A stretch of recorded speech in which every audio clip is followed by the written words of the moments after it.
গুনার ফিরিস্তিগুলো একটা একটা করে স্বীকার করে আল্লাহরে বলেন, আল্লাহ আমি পাপী,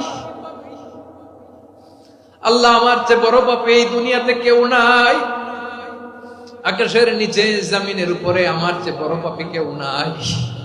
একটা একটা করে আল্লাহ স্বীকার করি আমি পাপী, সব পাপের স্বীকৃতি দিলাম।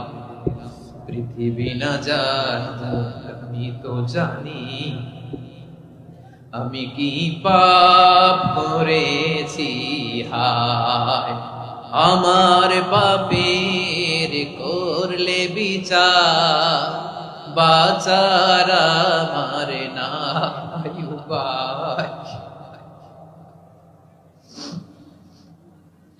দয়াময় তুমি মাফ করো আমায়।